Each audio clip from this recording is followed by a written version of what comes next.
đến với câu hỏi đầu tiên thì cho em hỏi ngoài lề tí là vợ của anh Tùng Minh, chị có khỏe không anh? Dạ. Khỏe. Dạ khỏe. Tại vì cái câu hỏi này là câu hỏi được đến từ vợ của anh đó. Đến từ vợ của anh đó. Xin mời anh xem clip. Này. Tự dưng sao nhìn thấy mặt bà vợ ở đây mà không muốn ngồi đây nữa cả nhà.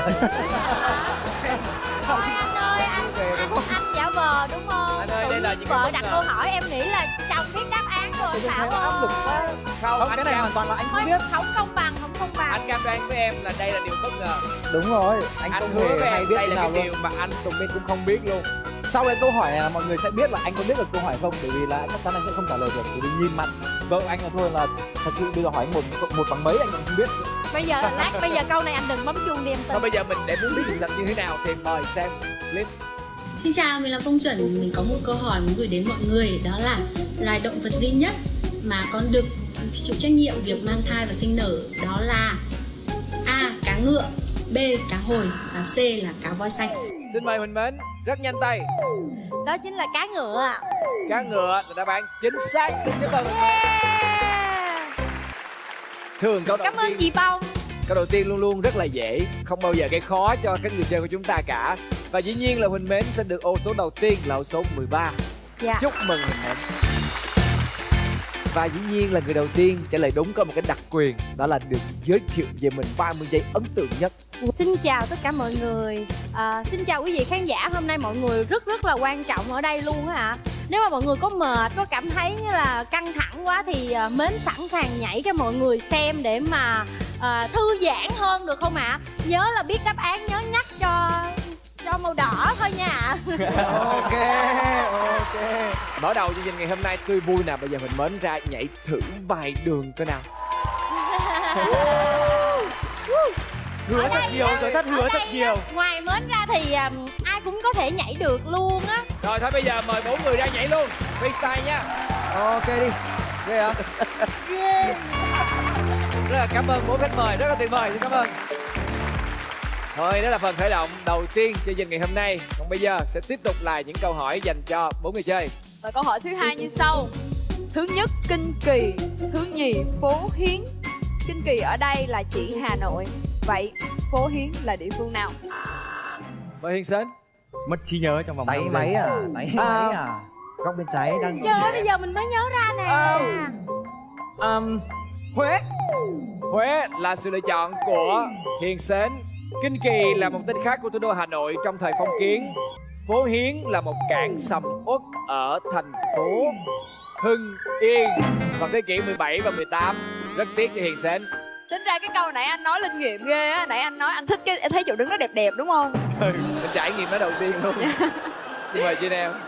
Câu hỏi tiếp theo như sau. Olympus, Phú Sĩ hay Phan Xi Păng, ngọn núi nào được gọi là cổng của thiên đường?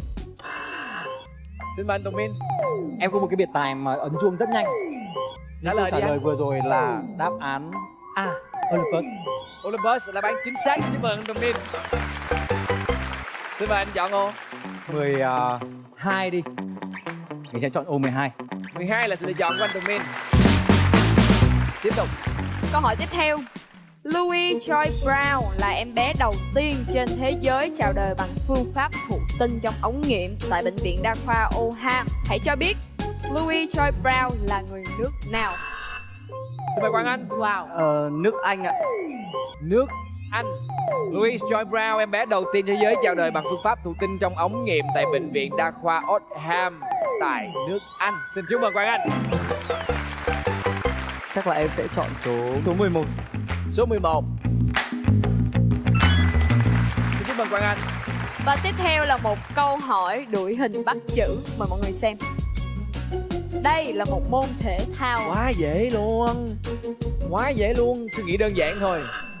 Xin mời Hiền Sến. Rắn à? Xà kép. Xà kép là đáp án chính xác. Xin chúc mừng Hiền Sến. Trời ơi. Xin mời Hiền Sến chọn ô. Thế bây giờ là em chọn số 8 ạ. Số 8 là sự lựa chọn của Hiền Sến. Chà, lâu lắm rồi mới có một cái số mà nó ngang tài ngang sức như thế này. 4 người sau 4 câu đầu tiên đều đã có 1 điểm. Xin chúc mừng 4 người chơi của chúng ta. Ví dụ á, mà chị Huỳnh Mến lập kênh Bà Mến Vlog và up lên một video và được 1M view, có nghĩa là 1 triệu view á. Nhưng mà còn ký hiệu chữ số La Mã chữ M có giá trị bằng bao nhiêu? Trời ơi, câu hỏi nó cái dòng rất xa luôn. Rồi, câu trả lời của anh là 1.000. 1.000 là câu trả lời của Hiền Sến và đó cũng là đáp án của chương trình. Xin chúc mừng. Xin được mời Hiền Sến chọn luôn. Mét. em thích màu đỏ lắm á, nhưng mà em chọn số 18. Hiền Sến chọn ô số 18. Xin chúc mừng Hiền Sến. Chúc mừng nha. Câu hỏi tiếp theo. 14 tháng 2 là ngày lễ tình nhân. Vậy 14 tháng 3 là ngày gì? 14 tháng 3 là ngày gì hả Huỳnh Mến? Valentine trắng. Ngày 14 tháng 3 là dịp để những bạn nam đáp lễ các bạn nữ, hoặc là ngược lại, bạn có tên gọi là White Valentine, lễ tình nhân trắng. Xin chúc mừng Huỳnh Mến. Huỳnh Mến chọn luôn. Dạ, số 3. Số 3 là sự lựa chọn của Huỳnh Mến. Ai da, Hiền Sến cẩn thận nha. Bây giờ đang có 3 điểm đó, nhưng mà nếu như mà câu sau mà Huỳnh Mến giành được quyền trả lời mà đúng, chọn 23 là mất ô. Wow. Mời chị em. Trong bài hát Cá Vàng Bơi thì cá vàng nhìn thấy con gì và đuổi theo? Mời Hiền Sến. Con bọ gậy. Con bọ gậy đã bán chính xác. Chúc mừng Hiền Sến. Hiền Sến hãy tranh thủ ăn những ô khác để mở rộng đường đi của mình ra. Ok, Hiền Sến chọn 16 ạ. 16 là sự lựa chọn của Hiền Sến. Ôi, mắt của anh Tùng à, đúng với tiêu chí của chương trình. Trắng tay. Không sao, không sao. Mới có mấy câu đầu thôi, anh Tùng cứ bình tĩnh. Và câu hỏi tiếp theo như sau. Có 7 chiếc ô tô gặp nhau ở ngã tư và gây ra một vụ kẹt xe. Phải xóa đi một chiếc ô tô khỏi bức ảnh để những chiếc còn lại tự do di chuyển. Đó là chiếc nào? Mời Hiền Sến. Em ạ. Xóa một chiếc số 1. Trời ơi. 1 là đáp án sai. Ồ, Đáp án là chiếc số 3. Nếu như loại bỏ chiếc số 3 thì cứ lần lượt 1, 2 di chuyển, xong rồi 4, 5 di chuyển, rồi 6, 7 di chuyển, sẽ không ai đụng ai hết. Không cho lùi ạ? Không có lùi. Đây có số Rất lùi tiếc mà ta. cho Hiền Sến. và câu hỏi tiếp theo như sau. Trong chuyện cô bé bán diêm, khi cô bé quẹt que diêm đầu tiên, hình ảnh gì đã hiện ra? Xin mời Quang Anh. Cái lò sưởi. Lò nướng. Lò sưởi là đáp án chính xác của Quang Anh. Em chọn số 14. Số 14 là sự lựa chọn của Quang Anh. Và ăn luôn 12, 13. Xin chúc mừng. Câu hỏi tiếp theo như sau. Bánh canh bến có là đặc sản của tỉnh thành nào ở nước ta? Xin mời Huỳnh Mến. Vũng Tàu à. Hãy bước đi và đừng nghĩ suy. Vũng Tàu là câu chốt của Huỳnh Mến. Lên nhầm sao ta? Vũng Tàu Sao nổi anh? tiếng với món bánh khọt, chứ không phải là bánh canh bến có. Đây là món đặc sản của tỉnh Trà Vinh. Dụ. Mời Huỳnh Mến bước xuống. Ủa vậy hả? Và câu hỏi tiếp theo như sau. Ngã ba Đồng Lộc, ngã ba Rồng, ngã ba Đông Dương thì đâu là địa danh thuộc tỉnh Hà Tĩnh? Ngã ba Đồng Lộc. Ngã ba Đồng Lộc là đáp án chính xác. Xin chúc mừng. Xin được mời Quang Anh chọn luôn. Em chọn số 23. Số 23. 23. 23. Ăn được 18. Chúc mừng Quang Anh đã vươn lên với 6 điểm. Và câu hỏi tiếp theo. F&B là thuật ngữ viết tắt trong lĩnh vực nhà hàng khách sạn. Trong đó F là food, còn B là gì? Là Bảo. Tùng Là Miên. Bảo Bảo. Anh chưa có điểm đó. F&B trong lĩnh vực nhà hàng thì cái F thì chắc chắn là food rồi đúng không? Chính xác. Đúng rồi. Còn cái B là nhưng nếu mà Tùng nhớ không nhầm nó là cái food beverage, nó là thực phẩm. Nó là beverage. Thật ra đó là đồ uống, nhưng mà anh bởi vì đã chính xác nó là beverage cho nên anh chọn đồ uống. Không sao hết. Rồi xin mời anh Tùng Minh chọn luôn. Giờ khó chọn ha, giờ có Chọn số cái 6. mà số 6 kìa anh kìa. Ok, mình sẽ chọn số 6 đi. Ôi, giờ 6 đi ha. Số 6 là sự lựa chọn của anh Tùng Minh. Màu trắng đã xuất hiện. Sau 10 câu thì chúng ta đã có được số điểm, đó chính là Huỳnh Mến và anh Tùng Minh đang có 1 điểm, Hiền Sến đang có 2 điểm và Quang Anh đang có 6 điểm. Đấy, cứ nhường em ấy đi nhá. Sao anh nhìn em như thế? Xa lắm Hả? đó. Câu hỏi tiếp theo như sau. Vào mùa thu, loài ngỗng trời bay về phương nào để tránh rét? Xin được mời Hiền Sến. Mùa thu mà anh, thì tại sao lại phải đi tránh rét? Mùa thu là lạnh rồi, chứ không đợi lẽ tới đợi tới mùa đông sao? Thế thì Mùa đông nữa là chết rét luôn á. Đúng rồi. mùa thu à? Thì Nam. về Chắc Nam. là xa lắm đấy. Xa lắm mới bay Phương về nào? mùa thu. Nam. Phương Nam đáp án chính xác của chúc mừng Hiền Sến. Vào mùa thu thì đàn ngỗng trời sẽ bay đi tránh rét. Nếu dựa vào sức lực của mỗi cá nhân thì chúng sẽ không thể nào sống sót qua một chặng đường dài như thế. Do đó chúng sẽ bay theo hình chữ V. Vì nếu bay như thế thì khi mỗi con ngỗng phía trước vỗ cánh, nó sẽ tạo ra một lực đẩy cho con ngỗng ngay sau nó. Từ đó tiết kiệm sức lực cho mỗi con nếu so với việc bay tách đàn. Và đáp án chúng ta là phương Nam. Một sự lựa chọn duy nhất dành cho Hiền Sến. Em chọn số 1. Số 1. Em xin lỗi anh Tùng. Ăn luôn ô 6 và ô 11. Trời ơi. Tính ra anh Tùng Min vừa mới lên được một cái, sao bị đập xuống một cái rớt liền luôn. Thật sự đấy, là lúc đầu mọi người nói là mọi người đến chơi để vui là chính, mà mọi người làm như này không được. Không ạ, không ổn, anh Không nói thế ổn thôi. tí nào cả. Không, Người ta em chọn màu vui lắm. trắng thì mấy ra phải để cho người ta một ô, cho nên người ta lấy tự trọng chứ. Về vợ chửi chết.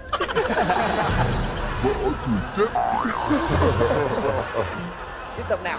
Câu hỏi tiếp theo là một câu hỏi đuổi hình bắt chữ. Mời mọi người xem. Đây là từ gì? Bao hàm. Bao hàm đáp án chính xác. Chúc mừng Quang Anh. Mình đang trong đầu bao răng, bao răng. Bao răng với cả bao gì đó.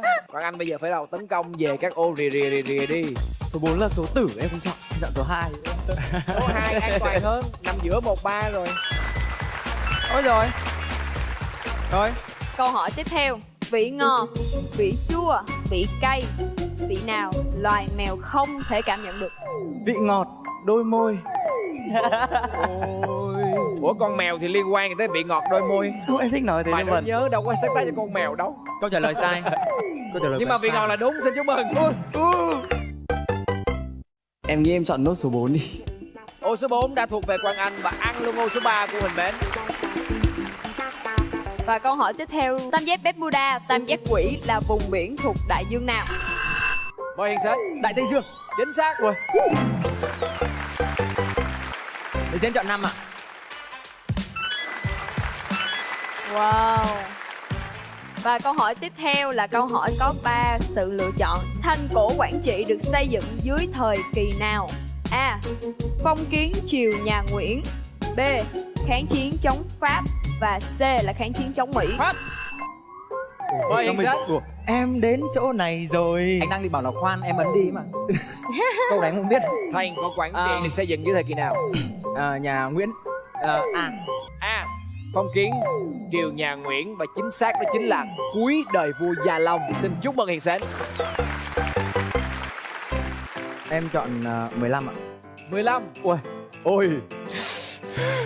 Ôi. Ôi. Đến lượt anh Hiền để khao mọi người rồi đấy. Mời chị Na. Và câu hỏi tiếp theo. Có câu ca dao là bao giờ cho đến tháng 3 hoa gạo rụng xuống bà già, ba chấm. Hỏi bà già làm gì? A. Nhặt hoa. B. Cất chăn. Và C. Đi chơi. Xin mời anh Tùng Min. Câu này chắc là anh sẽ biết đó. Với kinh nghiệm văn thơ đầy mình của anh thì cái đáp án của anh đưa ra cho câu hỏi này là bà già cất trăng. Cất chăn là chính xác. Xin chúc mừng. Đi chơi. Không phải là dễ quá rồi đúng không? Và anh chọn ô. Nhìn vào cái đánh màu này sao nó áp lực. Mình muốn nhét cái ô trắng mình vào không? Mà không biết nhét vào cái chỗ nào luôn đấy. Anh sẽ chọn ô số 22 đi. 22 là sự lựa chọn của anh Tùng Min. Màu trắng đã lên bàn. Mọi người nhường Mến coi. Rồi trời ok, ơi. câu sau tất cả mọi người Mọi người đừng đừng bấm. bấm nữa. Bây giờ sẽ em đọc câu hỏi. Hổ phách, cẩm thạch, thạch anh. Đâu là tên gọi của nhựa cây lá kim hóa đá? Xin mời Huỳnh Mến. Nhường à, trời nhường kìa. Hổ phách. Hộp phách là đáp án chính xác. Xin chúc mừng Huỳnh Mến. Bây giờ Em chọn 21 à. đúng rồi. Câu hỏi tiếp theo. Ô Cấp là tên gọi cũ của một thành phố biển ở nước ta. Đó là thành phố nào? Chưa nghe rõ câu hỏi đúng không? Em không. Mời anh Tùng Min. Với cái kiến thức mà về biển và về các cái thành phố như của anh đang có là thực sự câu này rất khó. Quê anh ở đâu vậy anh? Quê anh Tùng ở đâu vậy? Là quê anh ở Hưng Yên đó. Câu trả lời của Tùng, ô cấp tên gọi của thành phố Vũng Tàu. Chính xác, xin chúc mừng anh. Trời ơi, ô cấp là tên của Vũng Tàu vào thời Pháp. Xin mời anh Tùng Nguyên chọn ô. Anh nhận ô 10, anh ăn được 14, 18, 2 ô. Mình sẽ chọn ô số 10 đi. Ô số 10. Chúc mừng anh Tùng. Trời ơi, màu trắng nhiều quá. Câu hỏi tiếp theo là một câu hỏi có 3 sự lựa chọn. Trong tác phẩm Tây Du Ký, thầy trò Đường Tăng phải trải qua bao nhiêu kiếp nạn? A. 72, B. 81 và C. 101. Xin mời Minh Mến. Mình đang vân vân giữa hai đáp án. Người ta hay lộn cái này lắm nha. 81. Là chốt đúng không? Dạ, chốt 81. Thật ra ba cái số đó đều có nghĩa hết. 101 là trong chuyện 101 con chó đớm. Không có liên quan gì lắm. 72 là số phép thần thông của Tề Thiên, hay còn gọi là Tôn Ngộ Không. Và đáp án chính xác là 81. Xin chúc mừng mình mến.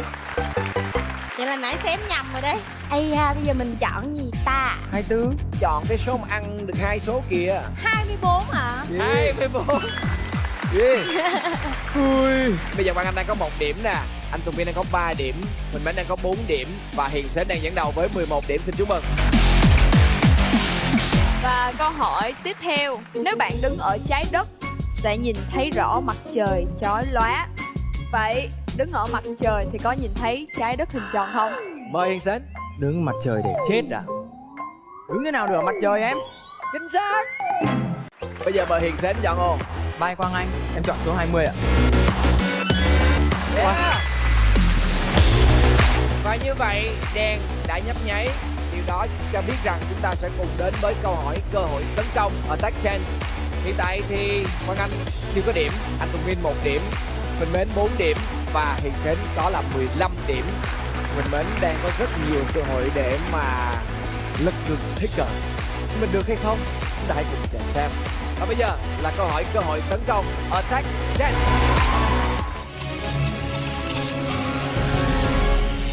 Câu hỏi Attack Chance như sau. Có chàng trai yêu đơn phương một cô gái, khoảng cách giữa họ là 10 bước chân. Chàng trai cứ tiến 3 bước thì cô gái lại lùi đi 1 bước. Vậy chàng trai phải tiến bao nhiêu bước thì mới hôn được cô gái? Bây giờ 1, 2, 3 3 lùi. 1, 2, 3. Ủa, mình đó hả? Mời Minh Mến. Bao nhiêu bước? Bao nhiêu bước hả? Em không Hai người ra đứng thử để mình tính cho dễ được không? quan. Bây giờ chị Nam ra đây bước thử cho mọi người hình dung dễ nè. Em đứng chéo góc đó đi. Ok, Đứng chéo em góc sẽ này đứng ha. chéo Cách đây. nhau khoảng 10 bước ha. Dạ. Ok. 10 bước. 1, 2, 3 lùi. 1, 2, 3 lùi. 1, 2, 3 lùi. Này cái bước hơi dài đó. biết rồi. 1, 2, 3 Lùi. 14 bước à? 14 bước đáp án chính xác. Chúc mừng Minh Mến. Đây nè, 3 bước lần 1 thì mình sẽ rút ngắn được 2 bước và còn lại 8 bước. 3 bước lần 2 sẽ còn 6, lần 3 sẽ còn 4, lần nữa sẽ còn 2 và cuối cùng sẽ bước thêm 2 bước mà thôi. Mình có 4 lần nhân cho 3 là 12, cộng với 2 bước cuối là 14. Xin chúc mừng Minh Mến. Mến giỏi quá. Cái này mình làm thành bài đương đại được. Rồi bây giờ mời Huỳnh Mến chọn một ô. Chọn và phá. Em chọn ô 17 đi. Chốt chọn ô 17. Bây giờ quan trọng nhất là cái phá nè. Dạ. Cái phá nào mà sẽ có thể đem lại lợi thế cho mình nhiều nhất ở vòng sau. Màu xanh nhiều quá kìa. Ok, thế thì số 3 nha. Phá số 3. Và câu hỏi tiếp theo. Nếu như biểu tượng của Pháp là tháp Eiffel, kim tự tháp là của Ai Cập, vậy lá phong là biểu tượng của đất nước nào? Mời Hiền Sến. Canada. Chính xác. Nhìn là biết là lấy ô nào rồi đó. Em chọn 19 ạ. Hợp lý. Ôi dồi ôi. Câu hỏi tiếp theo. Finding Nemo, Toy Story hay Up Woodbay, đâu là bộ phim đầu tiên của hãng Pixar? Xin mời Hiền Sến. Toy Story. Toy Story. Pixar là một hãng sản xuất phim với 17 bộ phim hoạt hình dài và bắt đầu với câu chuyện đồ chơi Toy Story năm 1995. Xin chúc mừng Hiền Sến. Mời Hiền Sến chọn ô. Em chọn ô số 9. Ô số 9. Tại nói thật ra tại vì em rất là thích xem phim hoạt hình, rất thích.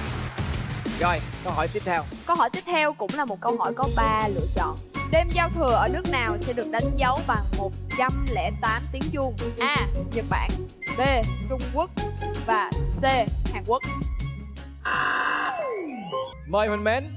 Nếu như Mến trả lời đúng câu này, Em chọn số 3 luôn. Mến sẽ lấy được rất là nhiều ô. Nhật Bản. Nhật Bản là đáp án chính xác. Chúc mừng Huỳnh Mến. Mời Huỳnh Mến chọn ô. Em được chọn số 3 đúng không anh? Đúng Được rồi. chứ? Thế thì em chọn số 3 ạ. Theo tình hình hiện tại thì Tùng Min và Quang Anh đang có 0 điểm, Huỳnh Mến đang có 8 điểm và Hiền Sến đang có 15 điểm. Chúc mừng. Vui lắm. Xin mời chị Nam. Câu hỏi như sau. Cờ tướng có nguồn gốc từ một quốc gia ở Nam Á. Đó là quốc gia nào? Xin mời Huỳnh Mến. Trung Quốc. Trung Quốc rất là hợp lý nhưng chưa phải là đáp án chính xác. Ở đâu nhỉ? Có được biết Cờ đáp án tướng không? là loại cờ có từ khoảng thế kỷ thứ 7. Cờ tướng được bắt nguồn từ Saturanga, một loại cờ cổ được phát minh ở Ấn Độ từ thế kỷ thứ 5. Đáp án chỉ là Ấn Độ. Và câu hỏi tiếp theo. Những câu chuyện về chàng thủy thủ Sinbad nằm trong bộ truyện nào? Tuổi thơ Bộ luôn đó mọi truyện người. rất nổi tiếng. Hiền Sến. Như lẻ một đêm. Chính xác. Nếu mà ở đây thì là em chọn số 7 là hợp lý Đến đúng số không 7, ăn 13. Em chọn số 7 ạ. Ai da. Chữ Hiền kìa, chữ Hát kìa. Nhờ. Chữ Hát cái chữ Hiền luôn đó. Không, chữ Huỳnh Mến đấy. Huỳnh mến. Tiếp tục nào. Cây đàn có 2 dây và phần hộp tròn như mặt trăng. Đó là đàn gì?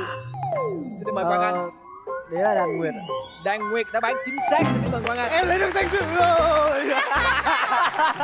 Câu này mà không trả lời được là chết. Cuối cùng là mọi người đúng như là ước nguyện của mình rồi ha. Quang Anh nhỏ nhất thì mình cũng lấy cái số điểm nhỏ nhất. Còn anh Tùng Min thì nó là trang giấy trắng. Đúng rồi. Anh ấy đó, anh ấy Nó đúng cả cái tiêu chí và cái màu của anh ghi đến đây. trắng tay. Anh có muốn nhắn nhủ gì với vợ của mình hay không sau khi đi xem chương trình này? Cảm ơn vợ rất là nhiều bởi vì là ngay từ đầu chương trình vợ đã tạo cho anh một cái áp lực rất là khó để đến giờ này thì anh ngồi đây với 2 bàn tay trắng. Cô gái duy nhất đã chơi rất xuất sắc đó chính là Huỳnh Mến, 6 điểm. Và người giành chiến thắng sau vòng 1 và giành được 5 triệu đồng là Hiền Sến với 18 điểm.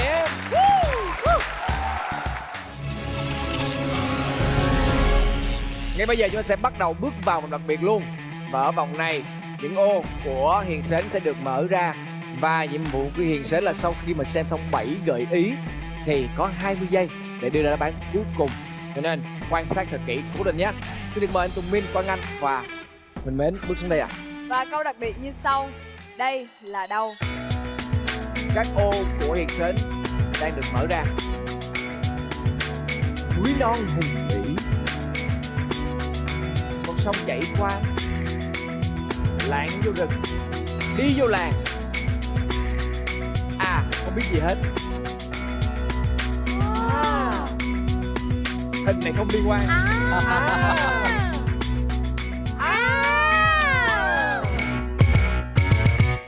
Hết rồi. Theo những gì mà Hiền Sến được biết với hình ảnh là Hiền Sến chỉ đoán thôi, thật sự là Hiền Sến không rõ đâu. Cũng phần trăm khoảng 10% thôi. Sơn Đòn. Sơn Đòn. Xin được mời mở hết tất cả các ô còn lại và một lần nữa xem lại cái đáp án.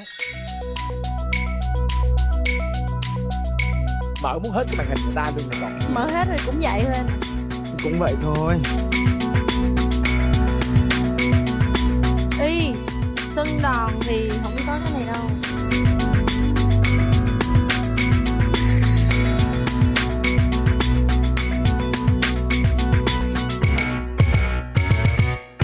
Sơn Đòn đấy.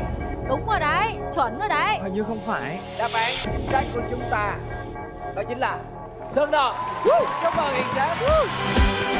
Với hình ảnh cuối cùng này thì rất rõ đúng không ạ? Bây giờ chúc mừng Hiền Sến và Hiền Sến sẽ nhận về phần thưởng đặc biệt có giá trị giải thưởng là 10 triệu đồng. Xin chúc mừng. Xin được cảm ơn Huỳnh Mến, Quang Anh và anh Tùng Biên đã tham gia cùng với lại chương trình. Xin chào.